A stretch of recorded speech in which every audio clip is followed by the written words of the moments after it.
Hello, everyone. Welcome to the Newsbrowse News broadcast. According to CBS News, U.S. military forces conducted self-defense strikes against a ground control station on Iran's Qeshm Island in the Strait of Hormuz. The operation followed attempted Iranian drone and missile attacks. U.S. Central Command, CENTCOM, reported shooting down 3 Iranian drones targeting civilian mariners, as well as intercepting 3 ballistic missiles fired at Bahrain. 2 additional Iranian missiles targeting Kuwait failed en route. In response, Iran's Islamic Revolutionary Guard Corps, IRGC, claimed its attacks were retaliation for an earlier U.S. action that disabled an Iranian-bound oil tanker. The IRGC targeted the U.S. Navy's Fifth Fleet headquarters in Bahrain and another vessel. Although the U.S. and Iran entered a ceasefire on April 7 following a 3-month war, periodic clashes have continued. President Donald Trump has been pushing for a more permanent long-term agreement with Iran. Despite the recent flare-up, U.S. military officials maintain that the ceasefire remains in effect, while emphasizing that CENTCOM forces remain vigilant and ready to defend against any further Iranian aggression. According to a report by TaiSounds, U.S. Secretary of State Marco Rubio emphasized during a Senate Foreign Relations Committee hearing that U.S. policy toward Taiwan remains unchanged, and Washington continues to support the maintenance of the status quo across the Taiwan Strait. Rubio's remarks came as lawmakers voiced concerns over whether President Donald Trump would use U.S. arms sales to Taiwan as a bargaining chip in negotiations with Beijing, following Trump's state visit to China. Rubio clarified that while the Trump administration has temporarily paused a pending $14 billion arms sale to Taiwan, the package has not been canceled and is currently undergoing review.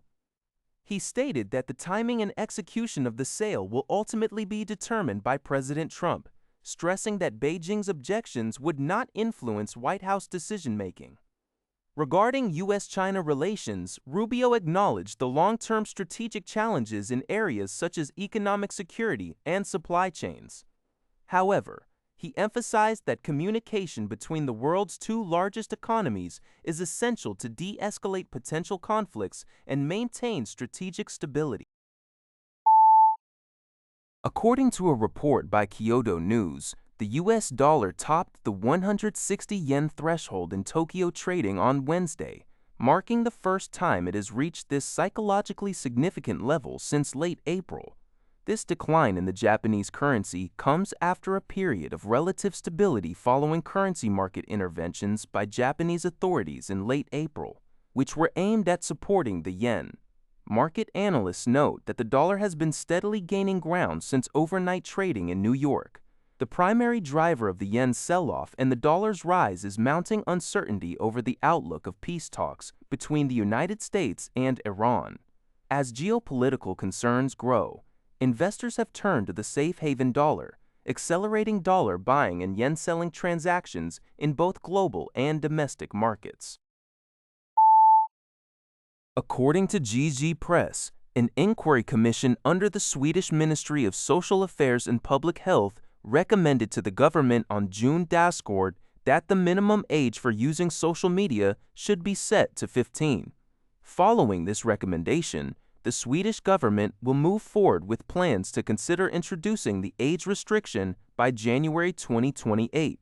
The commission raised concerns about the negative health impacts associated with excessive screen time, as well as the vast amount of time young people spend on social platforms.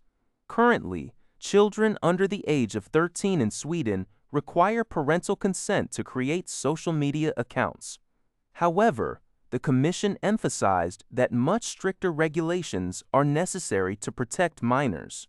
The proposal comes amid growing global debate over the effects of social media dependency on youth.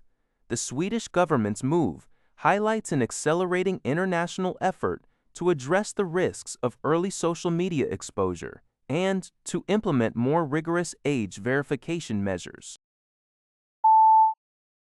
According to NHK, U.S. Secretary of State Marco Rubio stated that any potential sanctions relief for Iran must be conditional on addressing its nuclear program. Speaking to the Senate Foreign Relations Committee, Rubio emphasized that while securing the safe and free passage of ships through the Strait of Hormuz remains condition number one for moving forward, Iran will not receive sanctions relief solely for reopening the strategic waterway. Rubio's comments come amid stalled negotiations between the United States and Iran, though U.S. President Donald Trump recently dismissed reports of a complete halt in communication as fake news, stating that it's time for Iran to make a deal. Rubio also noted signs of increased decision-making involvement by Iran's supreme leader Mohammad Khamenei. Compounding the diplomatic stalemate are broader regional tensions, particularly between Lebanon and Israel. Although Lebanese officials announced that the Iran-backed group Hezbollah has agreed to suspend attacks on Israel in exchange for an end to Israeli strikes on Beirut, relations remain highly volatile. That's all for this video. Thank you for watching. See you in the next video.